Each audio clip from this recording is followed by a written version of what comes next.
carbon dioxide levels in the entire Earth atmosphere? Was it greater or less than it was in 1970? I would say greater. You care to state that, bet money on that? What percentage of the atmosphere is made up of carbon dioxide? Percentage of the atmosphere?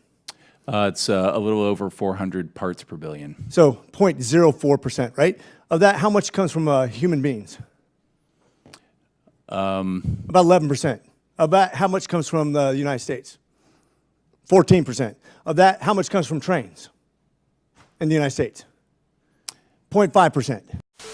That was Rich McCormick of Georgia questioning Alan Abbs, the legislative officer for the Bay Area Air Quality Management District, which according to their website, they are tasked with regulating stationary sources of air pollution in the 9 counties that surround San Francisco Bay. The hearing itself is about CARB, which is the California Air Resources Board. And if you have any questions about what their focus is, just take a look at this headline. CARB approves first 5-year strategy update for its equity-driven community air protection program. Because as we know, according to leftists, the air is racist. There's 2 parts of this interaction that stood out to me. The first one is that McCormick in general just makes a good point. We often hear about this climate apocalypse that's coming, but very rarely do you hear anyone really break down numbers. Because if you do that, the entire narrative starts to fall apart, especially when you put it into a historical context. But he clearly doesn't have a grasp on just the basic science data points.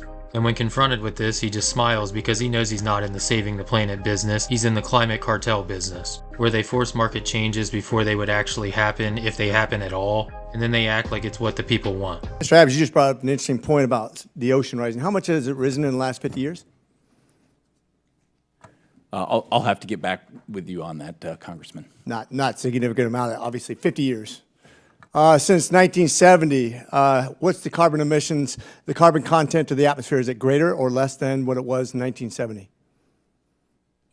Could you repeat that question again? Carbon content, carbon dioxide levels in the entire Earth atmosphere. Was it greater or less than it was in 1970?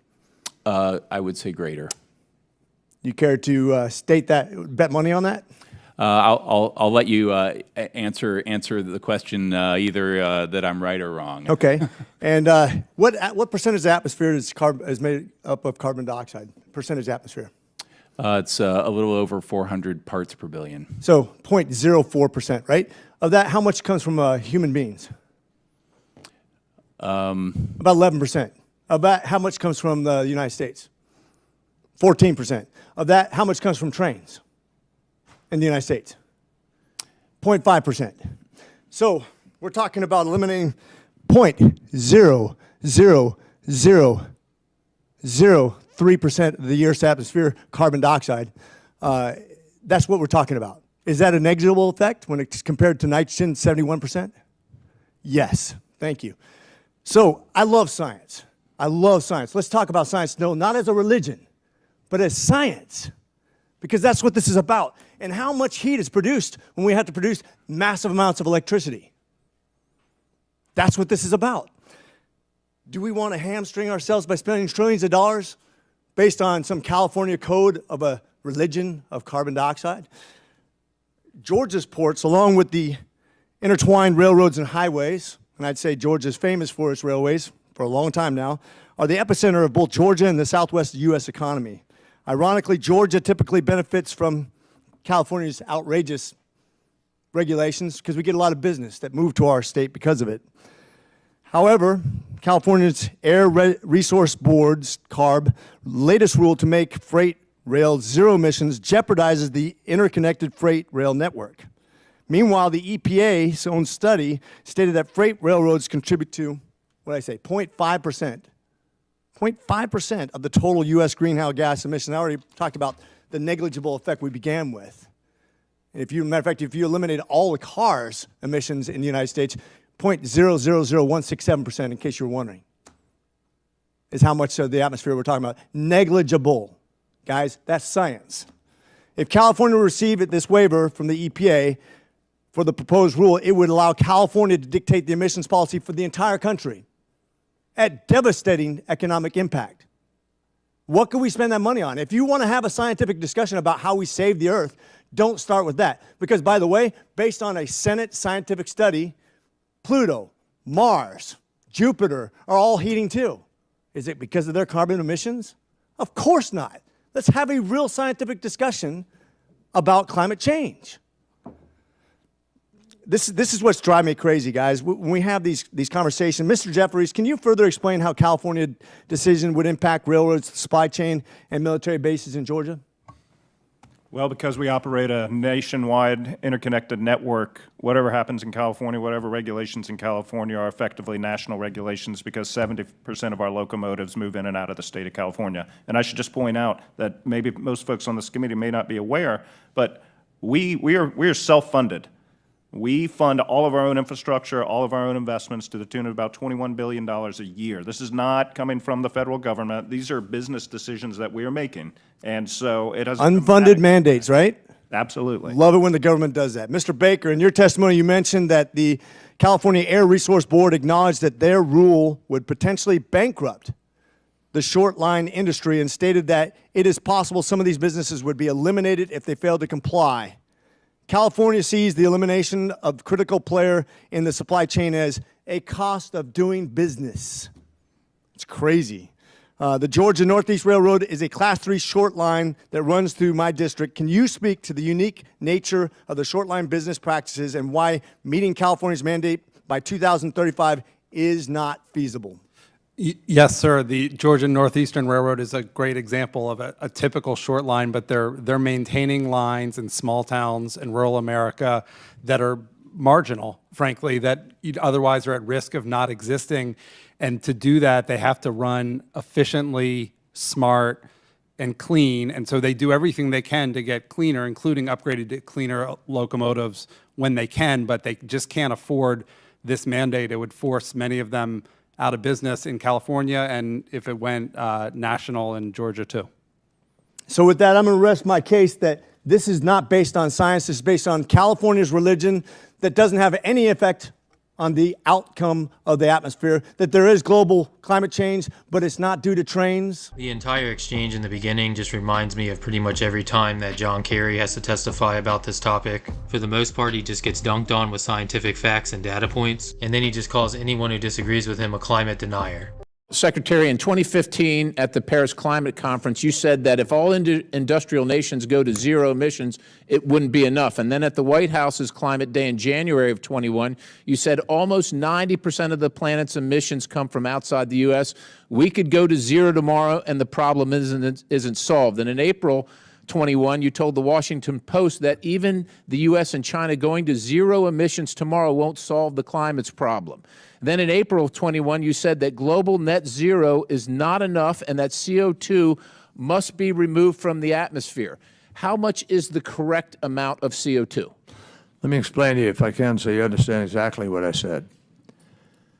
It's close, but it's not quite exactly what I was saying. Can you what just tell me what the let me tell you what I'm correct saying. amount is? I'm going to tell you what the correct. Here's how it works.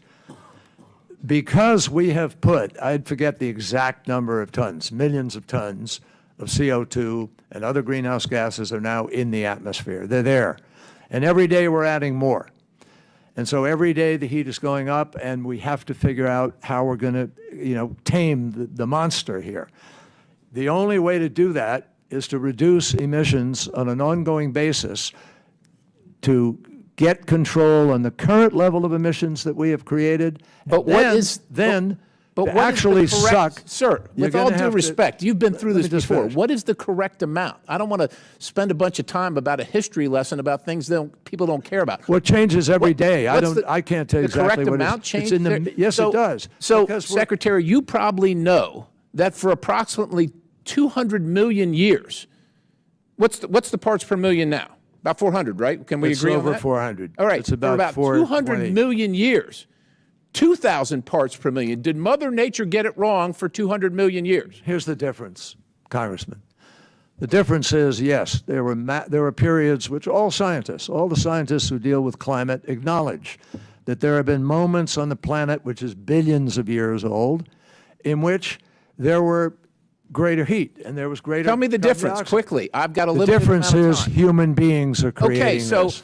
That's the difference. So human beings are we about are 300,000 years old, but during these periods of time where it was 2,000 parts per million, Life existed. As a matter of fact, we Not- were in not one people, of the lowest not periods. human Mr. beings walking Secretary, around. We're in one No. of the lowest periods of carbon in the atmosphere in not only recorded history, in the history of life existing on the planet. In December of 2022, you told the Washington Post we need to remove 1.6 trillion tons of carbon dioxide from the atmosphere via direct air capture. The cost for that is about $1,000 per ton, or $1.6 quadrillion.